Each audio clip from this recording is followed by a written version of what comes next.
الحمد لله رب العالمين والصلاة والسلام على أشرف الأنبياء والمرسلين أما بعد فأعوذ بالله من الشيطان الرجيم من همزه ونفخه ونفثه بسم الله الرحمن الرحيم رب اشرح لي صدري ويسر لي أمري واحلل عقدة من لساني يفقهوا قولي اللهم انفعنا بما علمتنا وعلمنا ما ينفعنا وزدنا علما فبشر عبادي الذين يستمعون القول فيتبعون أحسنه أولئك الذين هداهم الله وأولئك هم أولو الألباب أعوذ بالله من الشيطان الرجيم بسم الله الرحمن الرحيم لو خرجوا فيكم ما زادوكم إلا خبالا ولأوضعوا خلالكم يبغونكم الفتنة وفيكم سماعون لهم والله عليم بالظالمين لو خرجوا فیکم اگر وہ نکلیں تم میں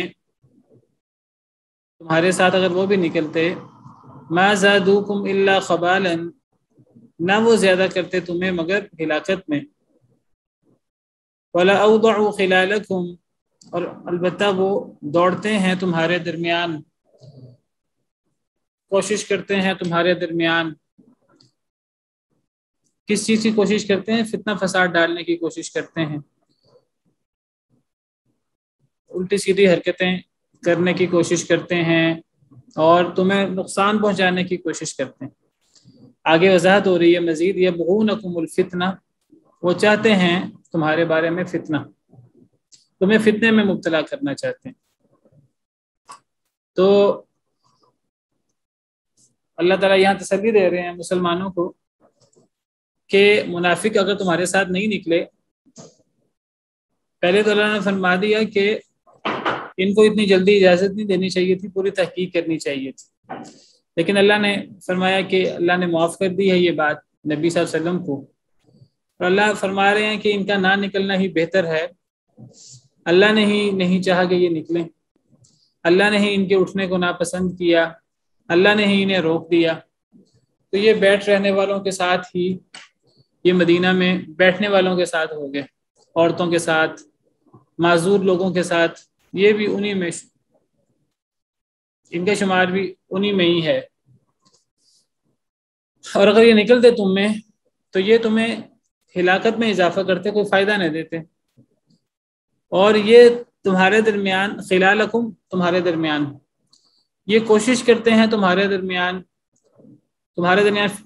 درمیان فتنہ ڈالنے کی سازشیں کرنے کی کوشش کرتے ہیں وہ تلاش کرتے ہیں تمہارے ساتھ فتنہ وفیکم سماعون لہم اور تم میں ان کے جاسوس بھی ہیں منافقین جاسوسی کا کام بھی کرتے ہیں تو بہت سارے منافقین وہ بہانے بنا کر الٹے سیدھے انہوں نے اجازت بھی لے لی لیکن اس کے باوجود کئی لوگ پھر بھی مسلمانوں میں موجود تھے جو باتیں منافقین تک پہنچاتے تھے تو تم میں جاسوس بھی ہیں منافقین میں سے اور وہ تمہارے ساتھ شریک بھی ہیں واللہ علیم بالظالمین اور اللہ تعالیٰ بہت جاننے والے ہیں ظالموں کو لقد ابتغوا الفتنة من قبل البتہ تحقیق وہ تلاش کر چکے ہیں فتنے کو اس سے پہلے بھی یعنی اللہ فرما رہے ہیں کہ یہ اگر تمہارے ساتھ نکلتے تو فتنہ ہی ڈالتے اللہ فرما رہے ہیں کہ یہ تمہارے ساتھ نکلتے جنگ تبوک میں تو فتنہ ڈالتے اور یہ پہلے مرتبہ نہ ہوتا ان کا تو کام ہی فتنہ ڈالنا یہ تو پہلے بھی فتنہ ڈالتے رہے ہیں پہلے بھی فتنے کی تلاش میں رہے ہیں جب سے منافقین کی مسلمانوں کی آپس میں مڑ بھیڑ ہوئی ہے اور ان کا آپس میں معاملات شروع ہوئے ہیں تو تب سے یہ فتنہ ڈالنے کی کوشش کر رہے ہیں ان کا کام ہی فتنہ فساد ڈالنا ہے کہ کبھی بھی تمہارے ہمدرد نہیں رہے منافقین یہ تمہارے مخالف ہی رہے ہیں اور یہ سازشیں ہی کرتے رہے ہیں اور یہ فتنہ پرور ہی رہے ہیں البتہ تحقیق وہ تلاش کر چکے ہیں فتنے کو پہلے بھی یہ صرف جنگ تبوک کا معاملہ نہیں ہے فتنے کا جب سے نبی کریم صلی اللہ علیہ وسلم نے ہجرت فرمائی ہے اور عبداللہ بن ابی جو منافقین کا سردار تھا اس کی سرداری ختم ہوئی اب وہ اور اس کے ساتھی اس کے پیروکار کہ اس وقت سے فتنہ تلاش کرتے ہیں جنگ بدر ہے جنگ بدر میں تو نبی کریم صلی اللہ علیہ وسلم نے تمام مسلمانوں کو، تمام لوگوں کو نکلنے کا کہا ہی نہیں، وہ تو نبی صلی اللہ علیہ وسلم کے ساتھی اور آپ کے خاص لوگ جن کے بارے میں اللہ نے تقدیر میں لکھا ہوا تھا وہ شامل ہوں، وہ جنگ بدر میں شامل ہوئے۔ ان میں سے بہت تھوڑے شہید بھی ہوئے، اللہ کی جنتوں کے حقدار بنے، اور جو واپس آئے فتح یاب ہو کر تو ان کو اللہ نے بڑا مقام دیا کہ یہ بدری صحابہ ہیں، اور ان کا بڑا مقام ہے۔ اللہ نے ان کے بارے میں فرمایا کہ اب یہ کوئی بھی عمل کر لیں یہ جنتی ہیں، اعملوا ما شئتم قد غفرت لکم۔ اللہ نے ان کو جھانک کر دیکھا اور اللہ نے فرمایا تم جو بھی عمل کرو میں تمہیں معاف کر چکا ہوں۔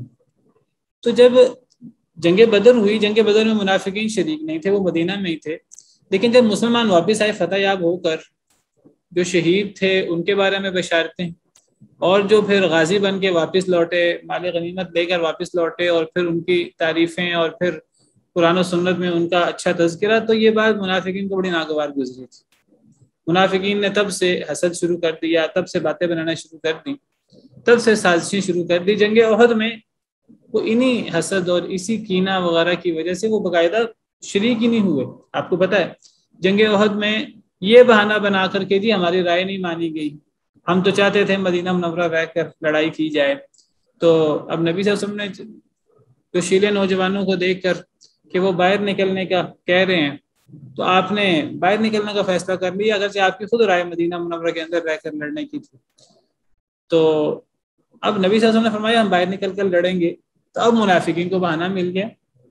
یہ تو پہلے سے ہی فتنے کی تلاش میں جنگ خندق میں بھی منافقین نے یہود کے ساتھ ساز باز کر کے تو یہودیوں کو اکسایا، وہاں سے منافقین نے اور یہود نے دیگر عرب کو اکسایا۔ تو یہ جب سے نبی صلی اللہ علیہ وسلم مدینہ منورہ آئے ہیں تب سے یہ فتنے کی تلاش میں ہیں، ان کا کام ہی فتنہ ڈالنا ہے، ان کا اس کے علاوہ کام ہے کیا؟ البتہ تحقیق وہ انہوں نے تلاش کیا فتنے کو، اس سے پہلے بھی فتنہ ڈالتے رہے، وَقَلَّبُوا لَكَ الْأُمُورَ، اور وہ الٹ پلٹ کرتے رہے آپ کے لیے معاملات، ہمیشہ مسلمانوں کے لیے مشکلات پیدا کرتے رہے۔ سیدھے کام بھی منافقین کی سازشوں کی وجہ سے، ان کی حرکتوں کی وجہ سے مشکل ہو جاتے ہیں مسلمانوں کے لیے۔ حتی جاء الحق، حتیٰ کہ حق آ گیا، وظہر امر اللہ، اور ظاہر ہو گیا اللہ کا معاملہ، اللہ کا معاملہ غالب آ گیا، حق آ گیا۔ وہم کارہون، اور وہ ناپسند کر رہے تھے۔ یہ منافقین کی سازشیں اور یہ ان کے فتنے اور یہ ان کی الٹی سیدھی تدبیریں یہ چلتی رہیں حتیٰ کہ حق آ گیا اور اللہ کا معاملہ ظاہر ہو گیا۔ اس سے مراد فتح مکہ ہے۔ فتح مکہ میں تو جو اللہ تعالیٰ نے اب مسلمانوں کو عظیم الشان فتح دی، اور اب فتح مکہ گویا کہ ایک لحاظ سے تمام عرب کے لیے ایک میسج تھا کہ اب مسلمان جو ہیں وہ عرب میں غالب آ گئے ہیں۔ گویا کہ فتح مکہ ایک لحاظ سے اب عرب، سارے عرب جو ہیں وہ سرنگوں ہو گئے۔ بعض لوگ جو ہیں وہ ابھی بھی ان میں نفرت تھی، ابھی بھی ان کا خیال تھا مسلمانوں کا مقابلہ کریں گے جنگ حنین کے اندر، وہ بھی شکست کھا گئے۔ اب گویا کہ پورا عرب ہی سرنگوں ہو گیا۔ تو نبی صلی اللہ علیہ وسلم نے تو صلح حدیبیہ کے بعد سے ہی، 6 ہجری کے بعد سے ہی باہر کے ملکوں میں بھی آپ نے خط لکھے تھے دعوتی، آپ نے ان کو اسلام کی دعوت دی تھی۔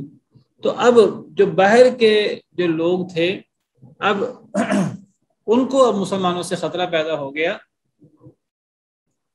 دیگر قوموں کو، خاص طور پر روم اور فارس کو، سپر پاورز کو۔ اور یہ جنگ تبوک جیسے میں نے ذکر کیا یہ روم کے خلاف تھی۔ تو فتح مکہ جب ہوئی تو اس سے بھی منافقین کو بڑی تکلیف ہوئی کہ مسلمان جو ہیں وہ اتنا غالب آ گئے ہیں اور اتنا طاقتور ہو گئے ہیں۔ تو اللہ فرماتے ہیں کہ اب فتح مکہ کے بعد منافقین کے لیے زیادہ سازشیں کرنا اب اتنا آسان نہیں تھا، اب وہ اندر اندر پیچ و تاب کھاتے رہتے تھے۔ انہوں نے فتح مکہ جو مسلمانوں کو ملی اس کو وہ ناپسند کرتے تھے۔ دیکھیے قرآن کہتا ہے حتی جاء الحق وظہر امر اللہ وہم کارہون، حق آ گیا، اللہ کا حکم غالب ہو گیا، مسلمانوں کو فتوحات مل رہی ہیں اللہ کے حکم سے، اور منافقین کو یہ چیزیں ناپسند آ رہی ہیں۔ آج دیکھیے منافقین مسلمانوں کے ساتھ کتنا ان کے دل میں کینہ تھا اور کتنا بغض تھا کہ ایک تو ویسے وہ سازشیں کرتے رہتے تھے، مسلمانوں کو باتیں بناتے رہتے تھے، اور مسلمانوں کی فتوحات اور مسلمانوں کی کامیابیاں انہیں ہضم نہیں ہوتی تھی، انہیں اچھی نہیں لگتی تھی. کوئی تکلیف آتی مسلمانوں کو تو وہ خوش ہوتے کہ بہت اچھا ہوا، بہت اچھا ہوا. اور اگر کوئی مسلمانوں کو فتح ہوتی کوئی اللہ کی طرف سے تو ان کو بڑی ناپسند آتی، ان کو بڑی بری لگتی. اللہ تعالیٰ فرماتے ہیں یہ ان کا کردار صرف جنگ تبوک میں نہیں ہے، یہ ان کا کردار ہمیشہ سے ایسا ہی ہے، ہجرت کے بعد سے ہی. وَمِنْهُمْ مَنْ يَقُولُ ذَلِّ وَلَا تَفْتِنِّي، اور ان میں سے وہ بھی ہیں جو کہتے ہیں ایذن لی، اجازت دیجیے مجھے، ولا تفتنی، اور مجھے فتنے میں مبتلا نہ کریں. ان میں سے ان منافقین میں وہ لوگ بھی ہیں. ومنہم من، یہ عربی زبان کا ایک انداز ہے، تو اس سے مراد یہ ہوتا ہے کہ کچھ لوگ ایسے بھی ہیں. اب چونکہ اللہ تعالیٰ نے جنگ تبوک کا ذکر شروع کیا ہے، جنگ تبوک کے حالات بیان کرنا شروع کیے ہیں، اور جنگیں غزوات یہ ایک بڑی آزمائش ہوتی ہے اللہ کی طرف سے. اور اللہ آزمائشیں کیوں بھیجتے ہیں؟ اللہ، آپ بار بار قرآن کریم میں ہم یہ موضوع کو پڑھتے ہیں، اللہ آزمائشیں اس لیے بھیجتے ہیں تاکہ کھرا کھوٹا الگ ہو جائے، تاکہ مومن اور منافق کی پہچان ہو جائے. تو یہ ساری پہچان تو جنگوں میں زیادہ واضح ہوتی تھی، جنگوں میں ہی ان کا کردار نکھر کر واضح ہوتا تھا، مومنوں کا ایمان اور منافقین کا نفاق. تو اب اللہ تعالیٰ نے جنگ تبوک کے ذکر کے ساتھ ساتھ منافقین کے اللہ پول کھول رہے ہیں. تو ومنہم من، یہ انداز عربی زبان کا کہ کچھ ایسے بھی ہیں، یہ اب یہاں سے یہ انداز شروع ہو گیا، اور اب اللہ تعالیٰ ان کے بہت سارے پول کھولیں گے سورہ توبہ میں. اللہ فرماتے ہیں کہ ان میں سے وہ بھی ہیں، ان منافقین میں، جو کہتے ہیں ایذن لی، مجھے اجازت دیجئے، ولا تفتنی، اور مجھے فتنے میں مبتلا نہ کریں. بعض منافقین نے نبی صلی اللہ علیہ وسلم سے کہا کہ مجھے اجازت ہے، مجھے فتنے میں مبتلا نہ کریں. فتنے میں مبتلا نہ کرنے سے کیا مراد ہے؟ بعض مفسرین کہتے ہیں کہ فتنے میں مبتلا نہ کیجیے، مجھے اس سے مراد یہ ہے کہ اگر آپ مجھے اجازت نہیں دیں گے تو پھر میں پریشان رہوں گا، جاؤں گا تو پھر بھی نہیں، لیکن میں پریشان رہوں گا، ٹینشن میں رہوں گا، تو آپ مجھے اجازت دے دیں تاکہ میری پریشانی دور ہو جائے، میرا فتنہ دور ہو جائے. یا پھر مراد کیا ہے کہ آپ مجھے اجازت دیں تاکہ میں آپ کی اجازت سے مکہ مکرمہ مدینہ میں رہوں. اگر آپ مجھے اجازت نہیں دیں گے اور میں مدینہ میں پھر بھی رہوں گا، میں نے جانا تو پھر بھی نہیں ہے، اگر میں آپ کی اجازت کے بغیر مدینہ میں ٹھہروں گا تو مجھے سزا ملے گی، مجھے اللہ کی طرف سے عذاب آئے گا. تو وہ بعض مفسرین کہتے ہیں یہاں تفتین ولا تفتینی، فتنہ عذاب کے معنی میں، فتنہ کئی دفعہ قرآن کریم میں عذاب کے معنی میں آتا ہے، جیسے قرآن کریم میں ہے فَلْيَحْذَرِ الَّذِينَ يُخَالِفُونَ عَنْ أَمْرِهِ أَنْ تُصِيبَهُمْ فِتْنَةٌ أَوْ يُصِيبَهُمْ عَذَابٌ أَلِيمٌ، کہ جو لوگ نبی صلی اللہ علیہ وسلم کے حکم کی مخالفت کرتے ہیں انہیں ڈرنا چاہیے کہ کہیں وہ فتنے میں مبتلا نہ ہو جائے یا دردناک عذاب میں مبتلا نہ ہو جائے. تو مفسرین کہتے ہیں یہاں فتنے سے مراد دردناک عذاب ہے، عذاب تو فتنہ عذاب کو بھی کہتے ہیں. تو بعض مفسرین کہتے ہیں ولا تفتنی کا مطلب ہے مجھے آپ اللہ کی نافرمانی میں مبتلا نہ کریں، کہ اگر آپ نے مجھے اجازت نہ دی اور میں نہ نکلا تو پھر اللہ مجھ سے ناراض ہو جائیں گے اور میں تو پھر اللہ کے عذاب کا شکار ہو جاؤں گا. یہ ظاہری باتیں ہیں، ورنہ انہیں اللہ کے عذاب کی کیا پرواہ ہے، ان کے سارے معاملہ ظاہری ہوتے تھے. تو بعض مفسرین کہتے ہیں ولا تفتنی کا مطلب ہے کہ مجھے آپ عذاب میں مبتلا نہ کریں. بعض مفسرین کہتے ہیں کہ اس سے مراد یہ ہے کہ بعض لوگوں نے آپ سے آ کر کہا کہ مجھے اجازت دیں اور مجھے فتنے میں مبتلا نہ کریں، اس سے مراد ہے کہ آپ رومیوں سے لڑنے جا رہے ہیں، تو رومی عورتیں بڑی خوبصورت ہوتی ہیں، تو میں نوجوان بندہ ہوں، تو یہ نہ ہو کہ میں ان عورتوں کو دیکھ کر فتنے میں مبتلا ہو جاؤں، پھسل جاؤں اور مجھ سے گناہ ہو جائے. تو آپ مجھے عورتوں کے فتنے میں مبتلا نہ ہی کریں، میں مدینہ میں ہی رہوں تو بہتر ہے، وہاں جاؤں گا تو عورتوں کو فتنے میں مبتلا ہو جاؤں گا. تو یہ بہانے، جو الٹے سیدھے بہانے جو وہ بنا رہے تھے، اللہ تعالیٰ اس کے پول کھول رہے ہیں کہ انہوں نے کیسے کیسے بہانے بنائے، کیسے کیسے لایانی قسم کے، کیسے کیسے مزاحیہ قسم کے انہوں نے بہانے بنائے. اللہ فرماتے ہیں ان کے جواب میں الا فی الفتنۃ سقطوا، خبردار فتنے میں تو وہ گر چکے ہیں. اگر یہاں فتنے سے مراد عذاب ہے،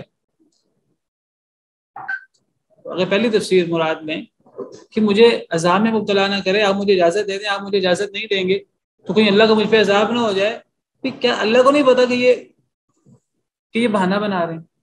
یہ تو نہ جانے کے بہانے ہیں۔ اگر ظاہری طور پر نبی صلی اللہ علیہ وسلم بھی انسان تھے، نبی صلی اللہ علیہ وسلم نے ظاہر دیکھ کر اجازت دے دی، اگر نبی صلی اللہ علیہ وسلم نے ظاہری معاملہ دیکھ کر اجازت دے دی، کیا اللہ کو اندر کے معاملے کا نہیں پتا؟ اگر نبی صلی اللہ علیہ وسلم اجازت دے بھی دیں کسی کے ظاہر کو دیکھ کر، اور اس کا بہانہ جھوٹا ہے، اس کا بہانہ غلط ہے، تو کیا اللہ تب عذاب نہیں دیں گے؟ اللہ تو پھر بھی عذاب دیں گے۔ تو فتنے میں تو وہ گر چکے ہیں، عذاب میں تو وہ مبتلا ہو چکے ہیں۔ کیا اللہ کے عذاب سے نبی صلی اللہ علیہ وسلم اجازت دے دیں ظاہری طور پر، تو نبی صلی اللہ علیہ وسلم کے ظاہری اجازت دینے سے کیا اللہ کے عذاب سے بچ جائیں گے؟ کبھی بھی نہیں بچیں گے۔ بالکل اس کی مثال ایسے جیسے نبی صلی اللہ علیہ وسلم نے فرمایا کہ دیکھو میں بھی انسان ہوں، تم میرے پاس جھگڑے لے کر آتے ہو، کوئی بندہ اپنی دلیل اپنی بات زیادہ اچھے طریقے سے بیان کرتا ہے، تو کئی دفعہ میں بطور انسان ایک فیصلہ کر دیتا ہوں۔ اگر میں ظاہری طور پر کسی کی چرب زبانی، کسی کے ظاہری دلائل دیکھ کر اگر میں کسی کے حق میں فیصلہ کر دوں اور وہ بات حقیقت میں ویسی نہیں ہے، تو وہ چیز نہ لے۔ اگر زمین کا کوئی اختلاف ہے، زمین کا کوئی جھگڑا ہے، میں کسی کے بارے میں صحیح فیصلہ نہ کر سکوں بطور بشر ظاہری چرب زبانی کو دیکھ کر، تو وہ زمین کا ٹکڑا نہ لے۔ اگر وہ زمین کا ٹکڑا لے گا تو میں اسے زمین کا ٹکڑا نہیں دے رہا، میں تو اس کے لیے آگ کا ایک ٹکڑا اس کو دے رہا ہوں۔ تو کسی کو، یعنی نبی صلی اللہ علیہ وسلم کا ظاہری فیصلہ بھی وہ کسی کے لیے حرام چیز کو حلال نہیں کر دیتے۔ تو اگر یہ لوگ نبی صلی اللہ علیہ وسلم کے سامنے اپنے جھوٹے سچے بہانے پیش کر کے اگر ظاہراً آپ سے اجازت لے بھی لیں اور کہیں کہ فتنے میں ہم مبتلا نہ ہو جائیں، کہ اللہ ہم سے ناراض نہ ہو جائے، تو اللہ کو تو یہ ناراض کر چکے ہیں جھوٹے بہانے بنا کر۔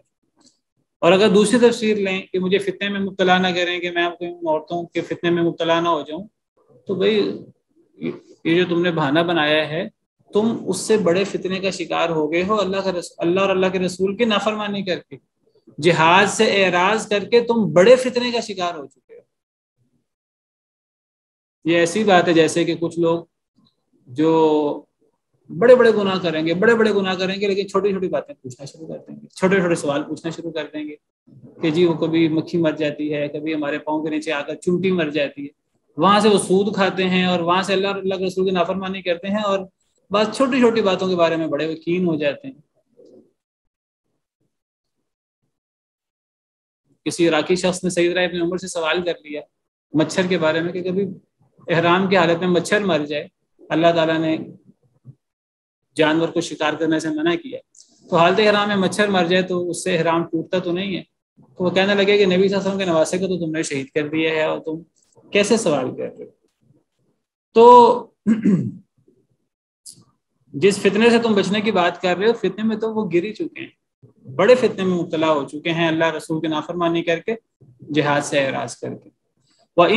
یہ تو دنیا کے اندر ہے۔ وَإِنَّ جَهَنَّمَ لَمُحِيطَةٌ بِالْكَافِرِينَ، اور بے شک جہنم البتہ وہ گھیرے ہوئے ہے کافروں کو۔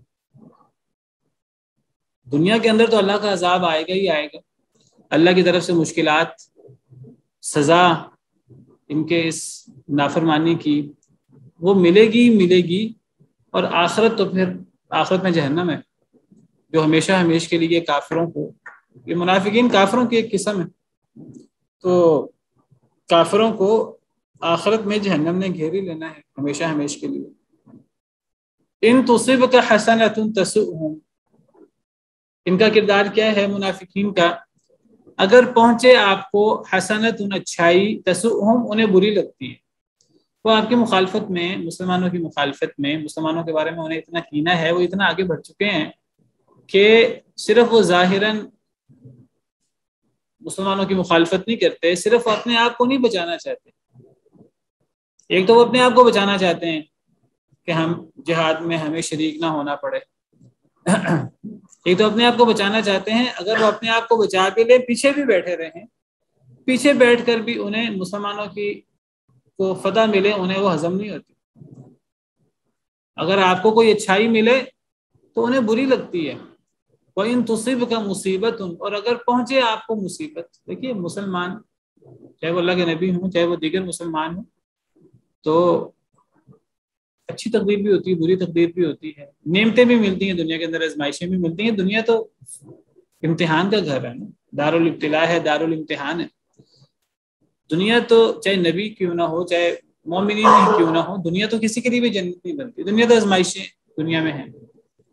تو اگر نبی صلی اللہ علیہ وسلم کو اور مسلمانوں کو نیکی پہنچے، اچھائی پہنچے تو انہیں بری لگتی ہے، اور اگر نبی صلی اللہ علیہ وسلم کو مصیبت پہنچے، مسلمانوں کو مصیبت پہنچے، یقولو تو وہ کہتے ہیں قد اخذنا امرنا، تحقیق لے لیا تھا ہم نے، امرنا اپنا معاملہ، من قبل پہلے سے، وَيَتَوَلَّوْا اور وہ پھر جاتے ہیں، وَهُمْ فَرِحُونَ اور بڑے خوش ہوتے ہیں۔ کوئی اچھائی ملے مسلمانوں کو، خود تو شریک نہیں ہوتے جنگ وغیرہ میں، جہاد وغیرہ میں، پیچھے بیٹھے رہتے ہیں۔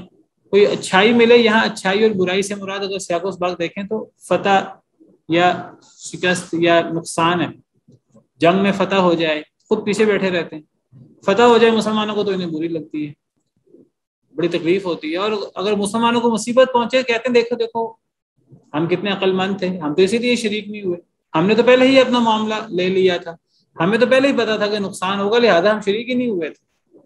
بہانے بنا کر پیچھے رہ جاتے ہیں، اور اگر نقصان ہو جائے، وہ بھی اللہ کی آزمائش ہوتی ہے، نقصان ہو جائے تو بڑا خوش ہوتے ہیں، کہتے ہیں دیکھو ہم کتنے عقل مند تھے۔ جنگ احد میں انہوں نے یہی کیا تھا، جنگ احد میں شریک نہیں ہوئے، اور جب مسلمانوں کو نقصان ہوا، مسلمانوں کو نقصان ہونے کی بڑی وجوہات تھیں، تو وہ کہنے لگے دیکھو ہم نے پہلے ہی کہا تھا کہ باہر نکل کے کہ نہیں لڑنا چاہیے، دیکھو ہم صحیح تھے، حالانکہ وہ کسی طور پر بھی صحیح نہیں تھا۔ قُل لَن يُصِيبَنَا إِلَّا مَا كَتَبَ اللَّهُ لَنَا، کہہ دیجیے اے اللہ کے رسول صلی اللہ علیہ وسلم، لَن يُصِيبَنَا ہرگز نہیں پہنچے گا ہمیں، الا مگر ما كتب اللہ لنا جو لکھ دیا اللہ نے ہمارے لیے، ہوا مولانا وہ ہمارا مولا ہے، وہ ہمارا آقا ہے، وعلی اللہ فلیتوکل المؤمنون اور اللہ پر ہی بس چاہیے کہ توکل کریں مومن لوگ۔ کتنی خوبصورت آیت ہے، کتنا خوبصورت سبق ہے جو مسلمانوں کو دیا جا رہا ہے۔ اگر مسلمان اس سبق کو یاد کر لیں اور یہ بات سمجھ لیں جو اللہ نے اس آیت کریمہ میں فرمائی ہے، سورہ توبہ آیت نمبر 51، تو کوئی مسلمان دنیا کے اندر مایوسی کا شکار نہیں ہو سکتا، کوئی مسلمان دنیا کے اندر جو ہے وہ فخر، غرور، تکبر کا شکار نہیں ہو سکتا۔ اللہ فرماتے ہیں کہ اے نبی صلی اللہ علیہ وسلم آپ ان منافقین سے کہہ دیجئے جنہیں جو تمہارے ساتھ کسی اچھے کام میں شریک بھی نہیں ہوتے، اور اگر تمہیں کوئی اچھائی ملے، تمہیں کوئی فتح ملے تو انہیں بری بھی لگتی ہے، تمہیں کوئی مصیبت آئے تو یہ بڑا خوش ہوتے ہیں، آپ انہیں کہہ دیجئے لن یصیبنا الا ما کتب اللہ لنا ہرگز نہیں ہمیں پہنچے گا مگر وہ جو اللہ نے ہمارے بارے میں لکھا ہے، ہمیں اچھائی ملے وہ بھی ہمارا ایمان اور عقیدہ اللہ کی طرف سے ہے، اور اگر ہمیں کوئی دنیاوی طور پہ، ظاہری طور پر کوئی مصیبت پہنچے، وہ ظاہری طور پر ہمارے لیے مصیبت ہے، ہم اس کو بھی اللہ کی طرف سے سمجھتے ہیں۔ اور دیکھیے جب مسلمان یہ سمجھتا ہے کہ اچھائی ہے وہ بھی اللہ کی طرف سے، مسلمان کبھی غرور میں مبتلا نہیں ہو سکتا، وہ یہ نہیں کہہ سکتا کہ مجھے اچھائی مجھے میرے زور بازو ملی ہے، وہ کبھی بھی نہیں کہہ سکتا یہ چیز مجھے میری صلاحیتوں کی وجہ سے ملی ہے، وہ کبھی بھی فخر اور غرور میں مبتلا نہیں ہوتا، اچھائی ملنے پر، فتح ملنے پر وہ کبھی اس کے اندر غرور نہیں آتا۔ اور اگر کوئی مصیبت آتی ہے مسلمان کو تو مسلمان کا یہ عقیدہ کہ یہ اللہ کی طرف سے آئی ہے، اور مسلمان کا اللہ کے بارے میں یہ عقیدہ ہے کہ اللہ میرے بارے میں برا نہیں کرتے۔ ایک مسلمان کا عقیدہ اللہ کے بارے میں یہ ہے کہ اللہ ہم سے بہت محبت کرتے ہیں، اللہ ہم سے، ہمارے ماں باپ سے زیادہ محبت کرتے ہیں، جس طرح ماں باپ اپنی اولاد سے محبت کرتے ہیں، اللہ تعالیٰ اپنی مخلوق سے اس سے زیادہ محبت کرتے ہیں۔ تو جب اللہ تعالیٰ اپنی مخلوق سے، ایک بچے سے جو ماں باپ محبت کرتے ہیں، اللہ اس سے زیادہ محبت کرتے ہیں، تو اللہ کبھی ہمارے بارے میں برا نہیں کر سکتے۔ تو اگر ظاہراً ہمیں کوئی مصیبت بھی پہنچے، اگر ہمارا عقیدہ جو ایک مسلمان کا ہونا چاہیے وہ یہ ہو کہ اللہ کی طرف سے آئی ہے، تو لازماً اس کی کوئی نہ کوئی اچھی توجیہ ہو جائے گی کہ ہمارے لیے وہ چیز فائدہ مند ہے، ہمیں ظاہراً بری لگ رہی ہے۔ بالکل وہی آیت جو سورہ بقرہ میں ہے، کتب علیکم القتال وہو کرہ لکم، تم پر قتال فرض کیا گیا، تمہیں برا لگتا ہے ظاہراً، وعسیٰ ان تکرہوا شیئا وہو خیر لکم، شاید کہ تم ایک چیز کو ناپسند کرو اور وہ چیز حقیقت میں تمہارے لیے بہتر ہو، وعسیٰ ان تحبوا شیئا وہو شر لکم، شاید کہ تم ایک چیز کو پسند کرو ظاہراً اور وہ چیز تمہارے حق میں بری ہو، واللہ یعلم وانتم لا تعلمون، اللہ جانتے تم نہیں جانتے۔ جب ایک مومن کو یہ یقین ہو جائے کہ اچھائی ہے تو اللہ کی طرف سے، برائی ہے تو اللہ کی طرف سے، تو مومن اس برائی کی کوئی اچھی توجیہ کرتا ہے، اور لازماً میں آپ سے عرض کروں ہر برائی کی جو ہمیں برائی لگتی ہے، دیکھیے ہم کسی برائی کو برائی کہتے ہیں ہم اپنے اور ظاہری اعتبار سے کہتے ہیں، ورنہ تو حقیقت میں وہ برائی ہوتی نہیں ہے۔ اللہ تعالیٰ ہمیشہ انسان کے بارے میں جو اللہ کا فیصلہ ہوتا ہے اچھا ہوتا ہے. لیکن دیکھیے وہ برائی ہمیں کیوں لگتی ہے, ہمیں مشکل کیوں لگتی ہے؟ کیونکہ دنیا آزمائش کا گھر ہے. آپ مجھے بتائیے کہ موت میں تکلیف ہے, اللہ نے تکلیف رکھی ہے, تو اب ایک انسان کو, مسلمان کو موت بری لگتی ہے تکلیف کی وجہ سے, دنیا چھوڑنی پڑتی ہے. لیکن آپ دیکھیے کہ ایک مسلمان فوت ہوئے بغیر, مرے بغیر قیامت کے دن نہیں آئے گا. جب تک ایک مسلمان نہیں مرے گا میدان معاشر نہیں آئے گا, اللہ سے ملاقات نہیں ہوگی مرے بغیر. مرے بغیر کو بندہ جنت میں نہیں جا سکتا, اللہ سے ملاقات نہیں ہو سکتی مرے بغیر. حدیث میں آتا ہے جب کوئی بندہ آیت الکرسی پڑھتا ہے نماز کے بعد, تو اس میں اور جنت میں فاصلہ صرف موت کا ہوتا ہے. موت کے بغیر تو انسان جنت میں بھی نہیں جا سکتا. تو آپ اس اعتبار سے دیکھیں تو موت جو ہے وہ ظاہراً ہمیں بری لگتی ہے, حالانکہ اللہ سے ملاقات کا دن ہے. اور ایک مسلمان جو ہے, حقیقی مسلمان, وہ اللہ کی ملاقات کا سوچ کر خوش ہوتا ہے. حدیث مبارکہ ہے کہ من احب لقاء اللہ احب اللہ لقاءہ, جو اللہ سے ملاقات کو پسند کرتا ہے اللہ بھی اس سے ملاقات کو پسند کرتے ہیں. اور جو بندہ اللہ سے ملاقات کو ناپسند کرتا ہے اللہ بھی اس سے ملاقات کو ناپسند کرتے ہیں. تو اللہ سے ملاقات کیسے ہو سکتی ہے؟ اس کے لیے آزمائشیں ہوتی ہیں, اس کے لیے موت ہے اور دیگر چیزیں ہیں. لیکن دیکھیے اللہ مسلمان کے لیے چیزیں آسان کر دیتے ہیں. حدیث میں آتا ہے کہ جب ایک بندے پر اللہ کو تردد نہیں ہوتا کسی بات پر, اللہ کو ایک بات پہ تردد ہوتا ہے. جب اللہ نے اپنے مسلمان ایک بندے کو موت دینی ہوتی ہے تو اللہ کو تردد ہوتا ہے کہ اللہ کا فیصلہ یہ ہے کہ اس کو تکلیف کے ساتھ ہوتی ہے, تو اب میرے بندے کو تکلیف ہوگی.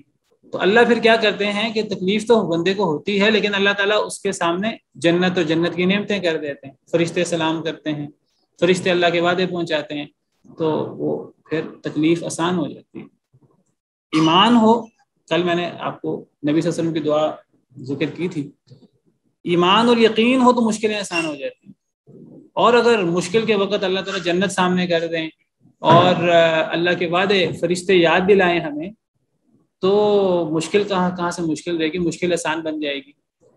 تو کہنے کا مقصد میرا یہ ہے کہ دنیا میں آسانی آئے مشکل آئے, وہ ظاہراً مشکل ہوتی ہے, حقیقتاً وہ مشکل ہوتی نہیں ہے. یہ دونوں چیزیں اللہ کی طرف سے ہوتی ہیں. اور اگر ایک مومن کا یہ عقیدہ بن جائے تو ایک مومن کے لیے کوئی چیز مشکل نہیں رہتی. ایک مومن کبھی غرور میں مبتلا نہیں ہو سکتا, اور ایک مومن کبھی اللہ سے مایوس نہیں ہو سکتا, اور اللہ کے بارے میں بدگمان نہیں ہو سکتا. بڑی سے بڑی مشکل وہ ہنسی خوشی برداشت کر لے گا. اور ہمارے سامنے یہ صرف دعویٰ نہیں ہے, ہمارے سامنے اس کی مثالیں موجود ہیں. جو لوگ حقیقی ایمان والے تھے, صحابہ کرام کی مثالیں, اور تابعین تبع تابعین کی مثالیں, کہ انہوں نے ہنسی خوشی اللہ پر امید رکھتے ہوئے, اللہ پر توکل رکھتے ہوئے, انہوں نے کس طرح بڑی بڑی آزمائشوں کو برداشت کیا. تو کہہ دیجئے منافقین سے, اصل میں منافقین کو یہ چیزیں مشکل اس لیے لگتی ہیں, منافقین شکوک و شبہات کا شکار ہیں, ایمان اور یقین نہیں ہے ان میں. تو مومنوں میں تو ایمان اور یقین ہوتا ہے.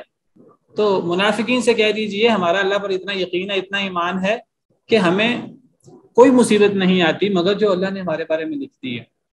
وہ مولانا, اللہ ہمارا مولا ہے, اللہ ہمارا آقا ہے. اللہ ہمارے بارے میں غلط فیصلہ, نقصان دہ فیصلہ کیسے کر سکتے ہیں؟ اللہ کبھی بھی ہمارے بارے میں نقصان دہ فیصلہ نہیں کر سکتے. دیکھیے حدیث مبارکہ میں تو یہاں تک ہے, صحیح بخاری کی حدیث ہے, کہ جب اللہ کسی کے ساتھ خیر کا ارادہ کرتے ہیں اللہ اسے مصیبت میں مبتلا کر دیتے ہیں. مصیبت انسان کے لیے خیر ہوتی ہے, مومن کے لیے.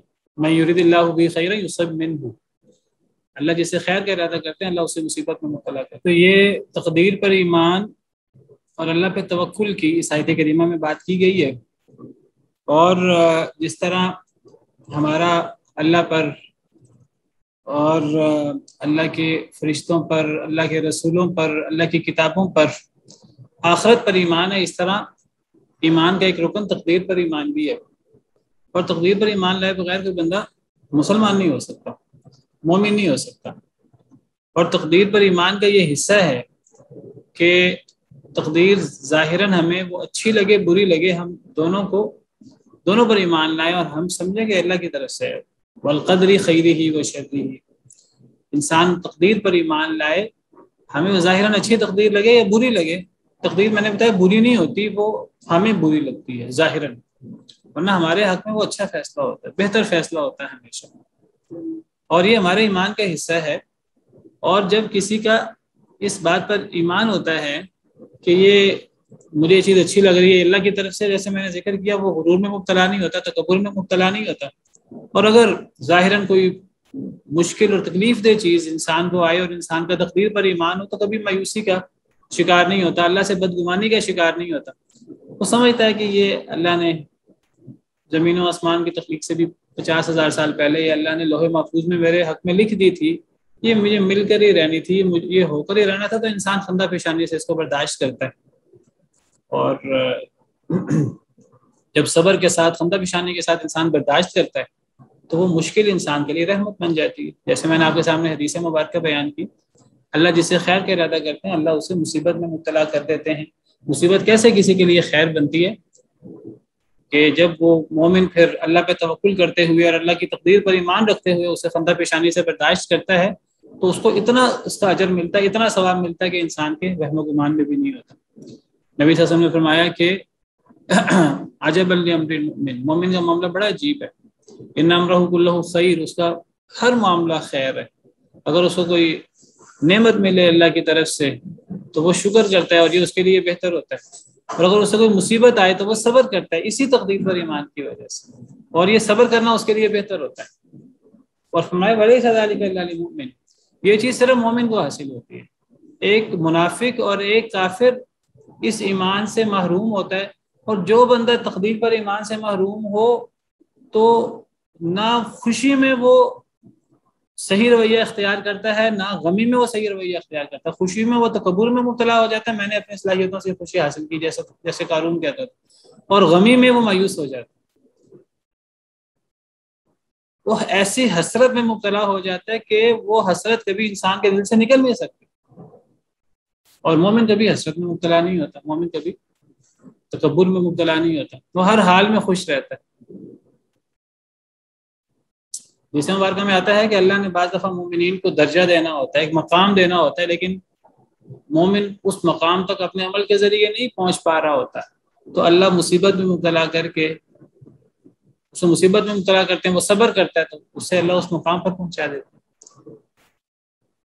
تو بہرحال بطور مومن ہمارا عقیدہ یہ ہے ہرگز نہیں ہمیں پہنچتی کوئی چیز مگر جو اللہ نے ہمارے بارے میں لکھ دی. وہ مولانا، وہ ہمارا مولا ہے، ہمارا آقا ہے، اس کا فیصلہ ہمارے حق میں ہر لحاظ سے بہتر ہے. وعلی اللہ فلیتوکل المؤمنون، اور اللہ پر ہی بس چاہیے کہ توکل کرے مومن. قل هل تربصون بنا الا احدى الحسنيين، دیکھیے یہ وہ باتیں ہیں جو آج کی دنیا میں مسلمانوں کے بڑے مسائل ہیں. مسلمانوں کا بڑا مسئلہ آج کے دور میں یہ اس قسم کی منافقانہ باتیں جو منافق کرتے ہیں. اللہ معاف کرے، مسلمانوں میں بہت منافق ہیں، بہت سے لوگ شکوک و شبہات کا شکار ہیں، تو وہ اس قسم کے اعتراض کرتے ہیں. اور کئی دفعہ سچے مسلمان بھی، اچھے مسلمان بھی اس قسم کی باتوں کا شکار ہو جاتے ہیں. تو اس کی اصلاح قرآن کریم کی انہی آیات سے ہوگی. اللہ تعالیٰ ہماری تربیت کر رہے ہیں مسلمانوں کی. مشکل آئے تو ہمارا کیا رویہ ہونا چاہیے، آسانی آئے تو ہمارا کیا رویہ ہونا چاہیے. تو فرما دیجیے اللہ کے رسول، المنافقین سے کہہ دیجیے هل تربصون بنا الا احدى الحسنيين، نہیں تم انتظار کر رہے ہمارے بارے میں مگر ایک چیز کا، دو اچھی چیزوں میں سے.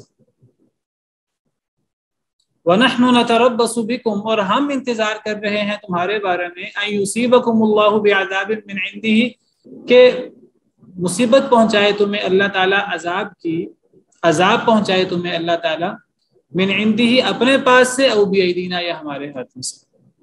فَتَرَبَّصُوا، بس تم بھی انتظار کرو، إِنَّا مَعَكُمْ مُتَرَبِّصُونَ، بے شک ہم بھی تمہارے ساتھ انتظار کرنے والے.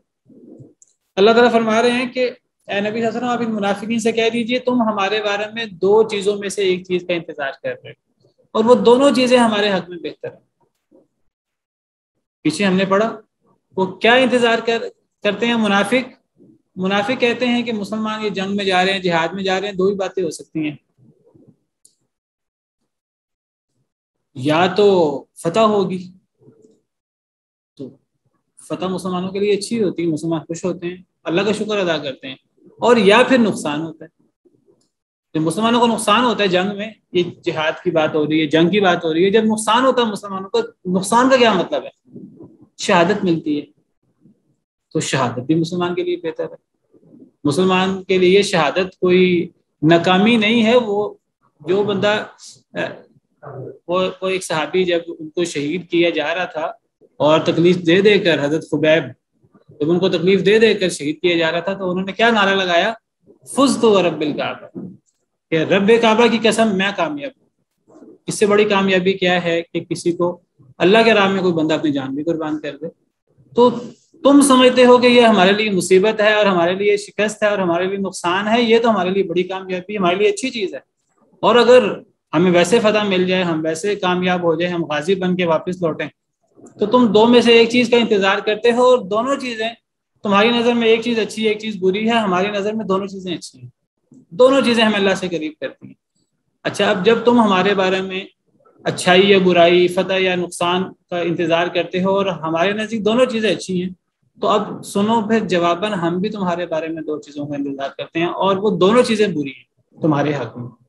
وہ کیا ہیں کہ وَنَحْنُ نَتَرَبَّصُ بِكُمْ، اور ہم انتظار کرتے ہیں تمہارے بارے میں أَن يُصِيبَكُمُ اللَّهُ بِعَذَابٍ مِّنْ عِنْدِهِ أَوْ بِأَيْدِينَا، کہ پہنچائے تمہیں اللہ تعالیٰ عذاب اپنے پاس سے یا ہمارے ہاتھ سے، یا تو تمہارے اعمال کی وجہ سے تم پر کوئی آسمانی آفت آئے گی تو یہ اللہ کی طرف سے تم پر عذاب اترے گا، یا پھر تمہارے یہ پول کھلیں گے، تمہاری سازشیں کھلیں گی ہمارے سامنے اور ہم ہی تمہیں سزا دیں گے۔ جس طرح مسلمانوں نے یہود کو سزا دی، جب یہود نے مسلمانوں کے ساتھ دغا کیا اور مسلمانوں کے خلاف سازشیں کی تو یہود کو جلا وطن کیا گیا، بنو نذیر، بنو قینقاع کو جلا وطن کیا گیا، بنو قریظہ کو قتل کیا گیا۔ آپ کو پتہ ہے اگر تمہارے پول بھی ہمارے سامنے کھولیں گے تو پھر یا ہم تمہیں سزا دیں گے، ہم تم سے لڑائی کریں گے اور تمہیں قتل کریں گے، یا پھر اللہ کی طرف سے تم پر کوئی عذاب آئے گا۔ تو تم ہمارے بارے میں دو باتوں میں سے ایک بات کا انتظار کر رہے ہو، وہ دونوں باتیں ہمارے حق میں اچھی ہیں، اور اس کے بالمقابل ہم بھی تمہارے بارے میں دو باتوں میں سے ایک بات کا انتظار کر رہے ہیں، یا تو اللہ تمہیں ہمارے ہاتھ سے سزا دے، یا اللہ تم پر آسمان سے کوئی مصیبت نازل کر دے تمہارے اعمال کی وجہ سے۔ فتربصوا، بس تم انتظار کرو، انا معکم متربصون، بے شک ہم بھی تمہارے ساتھ انتظار کر رہے ہیں۔ قل، یہ تو دنیا کا معاملہ، باقی آخرت وہ تو پھر ہے ہی دار الجزاء۔ قل انفقوا طوعا او کرها لن يتقبل منكم انکم کنتم قوما فاسقین، کہہ دیجئے اے اللہ کے رسول صلی اللہ علیہ وسلم، تم خرچ کرو خوشی سے یا ناخوشی سے، لن يتقبل منکم، ہرگز نہیں قبول کیا جائے گا تم سے، انکم کنتم قوما فاسقین، بے شک تم ایسی قوم ہو جو فاسق و فاجر۔ کہہ دیجئے اے اللہ کے رسول انفقوا، انفقوا امر کا صیغہ ہے، لیکن یہاں یہ امر کے معنی میں نہیں ہے، یہاں یہ شرط کے معنی میں۔ یہاں منافقین کو خرچ کرنے کا حکم نہیں دیا جا رہا کہ خرچ کرو، تم منافقین سے بات ہو رہی ہے۔ تو یہ انفقوا کہنے کو امر کا صیغہ ہے، لیکن یہ امر یا طلب یا حکم کے معنی میں نہیں ہے، یہاں یہ شرط کے معنی میں کہ اگر تم خرچ کرو، انفقوا یا ان تنفقوا کے معنی میں، اگر تم خرچ کرو خوشی سے یا ناخوشی سے، اس کا جواب ہے لن يتقبل منکم، تم سے خوشی سے خرچ کرو پھر بھی قبول نہیں ہوگا، ناخوشی سے قبول کرو پھر بھی قبول نہیں ہوگا۔ تو یہ امر نہیں ہے، یہ شرط ہے، اگر تم خرچ کرو خوشی سے یا ناخوشی سے تم سے قبول نہیں کیا جائے گا۔ کیوں قبول نہیں کیا جائے گا؟ اگر خوشی سے خرچ کرو گے تب قبول کیوں نہیں ہوگا؟ اگر منافق خوشی سے خرچ کرے تو قبول کیوں نہیں ہوگا؟ کیونکہ کسی بھی عمل کی قبولیت کے لیے ایمان شرط ہے، اور تم ایمان سے خالی ہو۔ کسی عمل کی قبولیت کے لیے اخلاص شرط ہے، اور تمہارے کسی عمل میں اخلاص نہیں ہے۔ عمل کی قبولیت کی بنیادی شرط سب سے پہلے ایمان، پھر اخلاص۔ اگر اخلاص نہیں ہے تو جہاد جیسا عمل بھی جہنم میں جانے کا باعث بن جاتا ہے۔ اگر اخلاص نہیں ہے تو قرآن پڑھنا پڑھانا یہ ریاکاری بن جاتا ہے، اور یہ ریاکاری انسان کو جہنم میں لے جاتی ہے، والعیاذ باللہ۔ بڑے سے بڑا عمل انسان کو جہنم میں لے جاتا ہے اگر اخلاص نہیں ہے۔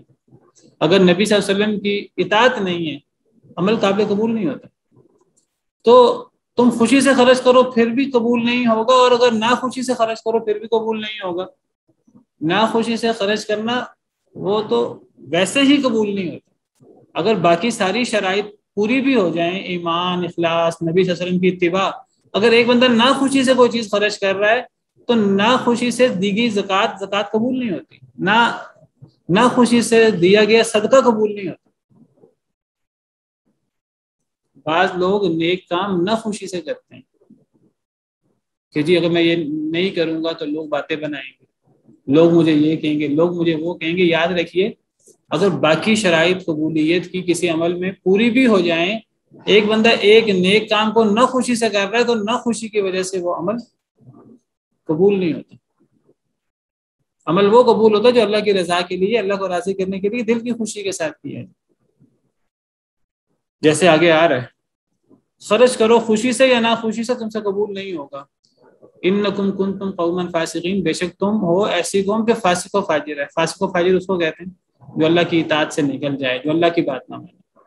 وما منعهم ان تقبل منهم نفقاتهم، اور نہیں منع کیا انہیں کہ قبول کیا جائے ان سے ان کے نفقے، ان کے صدقات، نہیں منع کیا انہیں کہ قبول کیے جائیں ان سے ان کے صدقات، الا انہم کفروا باللہ ورسولہ، مگر اس بات میں کہ انہوں نے کفر کیا اللہ اور اللہ کے رسول کے ساتھ۔ ولا یاتون الصلاۃ الا وهم کسالى، اور نہیں وہ آتے نماز کو مگر وہ سست ہوتے ہیں۔ ولا ينفقون الا وهم كارهون، اور نہیں وہ خرچ کرتے مگر اس حال میں کہ وہ ناپسند کر رہے ہوتے ہیں۔ اللہ فرماتے ہیں، پچھلی آیت میں فرمایا تمہارے صدقات قابل قبول نہیں ہیں، خوشی سے کرو تب بھی قابل قبول نہیں ہے، نہ خوشی سے کرو پھر بھی قابل قبول نہیں ہے۔ اگلی آیت میں اس کی وجوہات بتائیں گے کہ تمہارے صدقات اللہ کے ہاں قابل قبول کیوں نہیں ہیں، کس چیز نے تمہارے صدقات کو اللہ کے ہاں قبولیت سے روک دیا۔ ایک اس بات نے کہ وہ اللہ اور اللہ کے رسول کے ساتھ کفر کرتے ہیں، کفر کے ساتھ کوئی چیز قابل قبول نہیں ہے، اور منافقین کے میں جو اعتقادی منافقین ہیں ان کے اندر ایمان ہی نہیں ہے، اخلاص نہیں ہے۔ دوسری چیز کہ منافقین کا صدقہ قبول کیوں نہیں ہے، بات صدقے کی ہو رہی ہے۔ جہاد کے اندر یا تو انسان خود شریک ہوتا ہے، منافقین خود شریک ہوئے نہیں، بہانے بنا کے پیچھے رہ گئے، یا انسان مال سے شریک ہوتا ہے، مال یہ خرچ نہیں کرتے جہاد کے لیے، مال خرچ کرتے ہوئے یہ ناپسند کرتے ہوئے، اگر خرچ بھی کریں تو ناپسند کرتے ہوئے خرچ کرتے ہیں۔ ان کا صدقہ کیوں قبول نہیں ہے؟ اس لیے قبول نہیں ہے کہ یہ نماز کو نہیں آتے مگر سستی سے۔ پتہ لگا جو بندہ نماز میں سستی کرے اس کا صدقہ بھی قبول نہیں ہے۔ نماز تو قبول ہو نہ ہو وہ الگ مسئلہ ہے، اس کے دیگر اعمال بھی قابل قبول نہیں ہے۔ نماز میں سستی، تو نماز کا سستی ایک ایسا عمل ہے، اکیلا یہ ایک عمل، یہاں اللہ نے 3 وجوہ بیان کی۔ علماء کہتے ہیں یہ ہر وجہ اپنی جگہ کسی عمل کی قبولیت سے مانے۔ ایک وجہ تو اللہ اور اللہ کے رسول کے ساتھ کفر کے ساتھ کوئی عمل قابل قبول نہیں ہے۔ دوسری وجہ نماز کے ساتھ سستی، یہ عمل اس کے ساتھ کوئی نیک عمل قابل قبول نہیں ہے۔